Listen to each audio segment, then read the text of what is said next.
Yeah, it starts with God. Turn on the news, man, it's all divide. Pick a side, fight a side, nowhere to hide. Labels get thrown like stones in the street. Truth gets buried underneath the heat. Used to be neighbors, now enemies quick, judging each other over every little pig. Welcome back to the channel, guys. Bushcraft family with another video. And as you see in the title, could you survive 7 days without grocery stores or anything such to where you could get food? Now, my last video, people seem to like the scenario of what it would be like type situation each day. So we're going to continue with that because I think it's a lot more, it feels more natural to explain, not just go from good to bad. It's the gradual kick to it. So let's go ahead and get started. Yeah, no grocery stores, no convenience stores, no nothing like that. Could you survive 7 days? If grocery stores in your area closed right now, you couldn't go out tomorrow and get stuff for dinner. No Walmart, no Aldi's, no Bueller's. What's some other ones we don't have? Kroger's, Dollar General, not even gas stations. No food deliveries from McDonald's. Could your family make it for 7 days? But when they actually look in your pantry, pause it here if you have to. Pause it here and go and look in your cupboards and everything and see.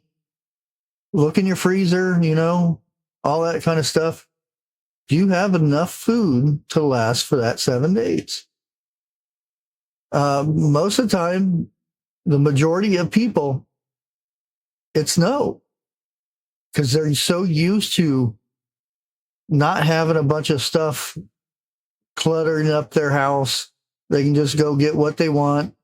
They can go or on a thing and get groceries delivered to them. Today, we're going to take the 7-day grocery store challenge. Talk about what life might really look like if you couldn't buy food for a week. And again, because the negative Nancy's out there. Oh, you're trying to scare people. You're going to scare people away. You're a fear bomber. No, this is not fear. This is information. And again, if you're scared from this information, then chances are you have a reason to be scared. Just saying. It's about discovery, whether you're truly prepared or just hoping everything stays normal. Nothing ever happens. Tornadoes disappear from the earth. There's no earthquakes, no storms, no freezing weather that comes in the winter. None of that stuff. It'd be nice, but we live in a real world where stuff happens. Why 7 days? It's because it's long enough to expose the weaknesses in your house, the weaknesses in your preps, what you have on hand. And it's always good to try to challenge yourself, even if there's not an emergency. But short enough to where almost anyone can prepare for 7 days, right? It's just 7 days. But you sit there and multiply that by 3, 3 different meals, Not saying that you would eat 3 different meals, but it is what it is. We have storms, we have flooding, power outages, supply chain problems, road closures, unexpected financial setbacks. Everybody has them nowadays. A part goes out in the car. You don't have the money. Go down in your pantry and get stuff for a week to kind of cover costs. Any of these things could temporarily limit access to groceries. A week's worth of food at home can provide a peace of mind while you work through these situations or, other situations. Okay, let's start with day one. Everyone eats the fresh food. Milk, eggs, fruit, leftovers. Nobody's worried yet. It's just a thing. Stuff will be back tomorrow, and that's what most people think. We can't shop today, but we should be able to go shopping tomorrow or pop up the internet and have it delivered, Except tomorrow, stores are still closed. No deliveries. Day 2, you start opening the pantry and you find very few cans. There might be some soup, pasta, a few things of cereal, maybe some peanut butter, a couple cans of vegetables. Suddenly, you're counting meals instead of groceries. How many meals can I get out of this box? How many meals can I get out of these cans? That's when it starts to kind of sink in a little bit. You start to take inventory. This is something every prepper should do anyway. Have a mental, and there's some people that have a catalog of everything they have. When it's used, they check it off, and when they get stuff, they add to it. I'm not saying you have to do this, but it's a good plan. Write things down. How many cans of chicken noodle soup do you have? How much rice do you have? Pasta, oatmeal, peanut butter. How much water do you have? You can't imagine what you don't measure, so to speak. You think you have it, but when something happens, you go to look. Ooh, I must have used more cans of corn than I thought. I only have 3 instead of a case, Day 3. Well, let's hit day 3 here. By now, there's no snacks. They done gone. Kids are asking, what's for dinner? That's a good question. What's for dinner? You begin to realize something. Most people don't actually store food. It's just, you would be surprised of the numbers, the percentage of just in the United States who actually prepares food or preps food, so to speak. The number is very low of actual preppers. It's because people watch these videos and, oh, I'm good, until you're not. They store ingredients for the next grocery trip. But there's a huge difference from storing food for the next time you go to the grocery store or storing food for an emergency. Now, what would you cook? Could you make 7 different dinners using only what's already in your house. No shopping, no takeout, no going to the neighbor and ask him, can I bum this or that? You'd be surprised what you can create out of hardly anything. Simple meals like rice, canned chicken, bean soup. I just made some soup last night. You guys probably watched on the cooking channel. Pasta and tomatoes, something simple like that. Peanut butter sandwiches, oatmeal with dried fruit. Sometimes the best pantry recipes are just simple things. And yes, I'm going to say it. Don't forget about the water. Food isn't the only concern. Water is even more important. If tap water remains safe to drink, that's great. Even though most tap water isn't very good, but having stored drinking water and a way to safely treat it can provide extra. It takes a worry off of you, knowing that you already have a good supply of water that you can run to. Let's jump right into day 4. Day 4, yeah.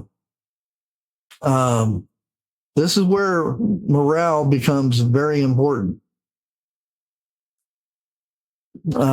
People get tired of eating the same thing. So often I see prepping channels. Oh, I've got 20 years of rice and 20 years of beans. Okay, is that all you're going to be eating? You know what I mean? Eventually that rice and beans is going to get very bad, and morale, so to speak, will go downhill.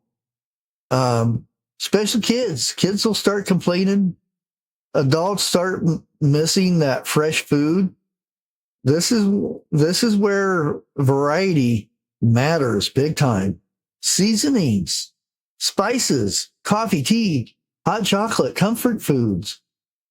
These aren't just luxuries. These help keep your spirits up, because, you're day 4. You don't know how many more days it's going to be like this. So, that little bit of food, that comfort food, just a cup of coffee, or tea, or for the kids, hot chocolate. Oh man, that'd go a long way. What about cooking without power?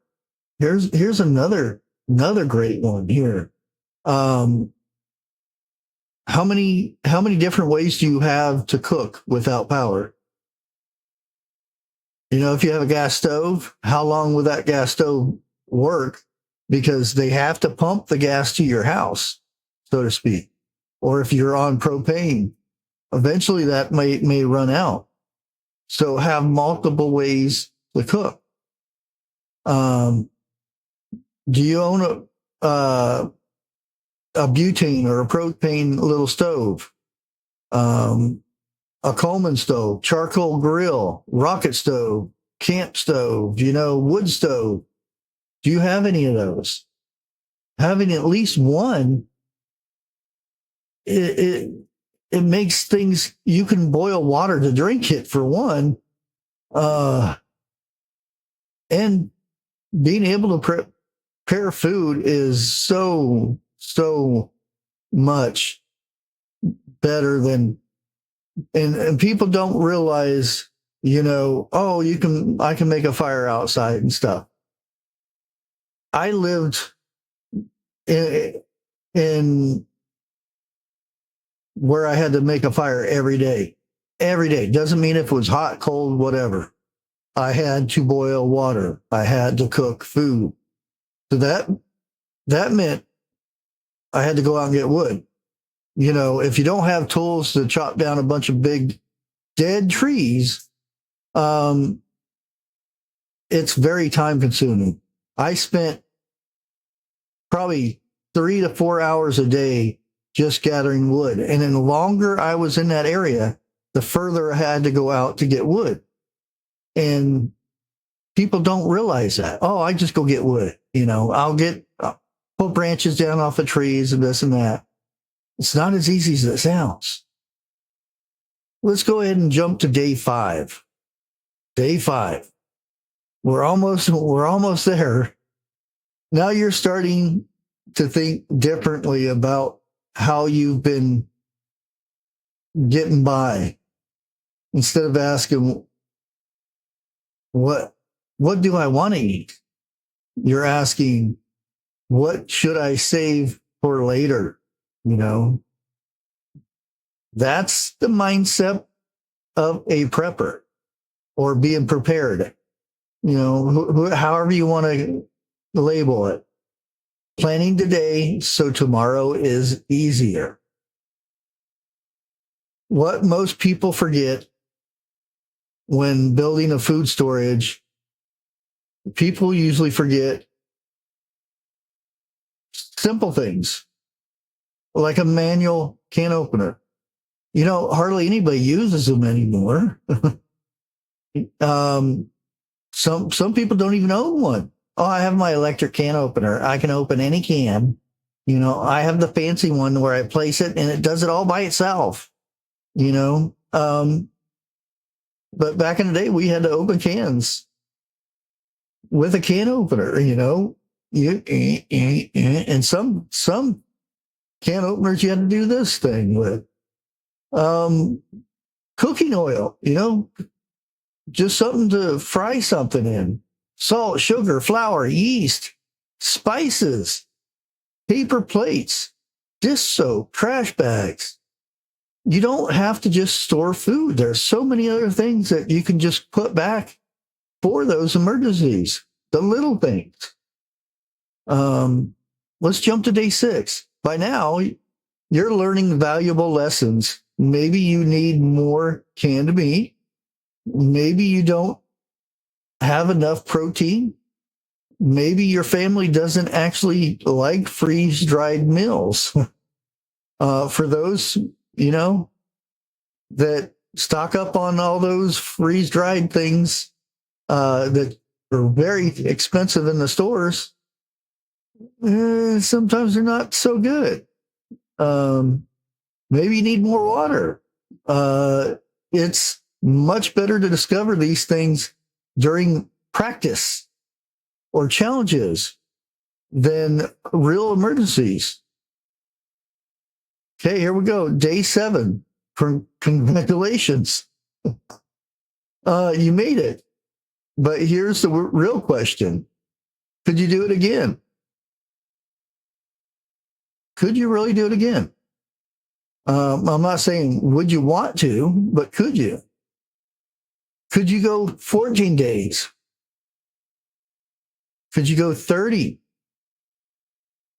Could you go 90 days? Preparedness isn't about surviving one emergency. It's about building the confidence that you need one step at a time. Okay, building a better pantry. If I was to start today, some of the foods that I would begin with, and this would be if my family already enjoys this stuff when there is no emergency. Do they like rice? If so, rice is so easy to store. You get a 5-gallon bucket, get a 5-gallon Mylar bag, put the rice in it, seal it, make sure you always freeze it for 24 hours to kill any creepy crawlers and that stuff. Seal it up, put the lid on it. Don't store it on concrete. Store it up on wood or something like that. Same thing with beans. Pasta is another thing you can store for a long period of time. Peanut butter, canned vegetables, canned fruit. How many of you guys out there that have stuff stored for emergencies remember canned fruit? Everybody does vegetables and meat. Oats, shelf stable milk, seasoning. How much seasoning do you have other than salt and pepper? These things go a long way. Learn how to rotate what you do have. If you're going to use it, make sure you mark it down to where when you go to the store, or if, have it sent to your house. Replace what you eat. Simple. That way your pantry stays fresh and useful. Not have a big dent taken out of it because, work was low this week and you didn't get that many hours, so you ate a lot of your preps. Those holes could hurt you in the long run. Try this challenge. Everybody that's watching here, pick a weekend. Tell your family, no grocery stores this week. Eat only what we have. Keep notes. What did you run out of first? What is some of the stuff that, your family didn't eat? What do you wish you had, in that week? And that's how you fix things. Those answers are your shopping list next time you go to the store. Okay, here's my final thoughts, and then I'll let you guys go. This has already been 20 minutes long. Preparedness isn't about having the biggest pantry in town. You don't show it off and everything. Woo-hoo, I got all this stuff. It's about knowing your family can get through everyday disruptions with less stress. If something bad happens, like, power, freak smoke storms coming from the north and explosive lettuce diseases and things like that. We have enough to worry about. Food and water, shelter, and all that stuff shouldn't be one of them. You should have that prepared ahead of time. You don't have to do everything at once, Just add a few things every shopping trip or delivery. Over time, these small steps can make a huge difference. A huge difference. But anyways, I'm going to go ahead and stop bugging you guys and let you go. But until next time, like always, God bless.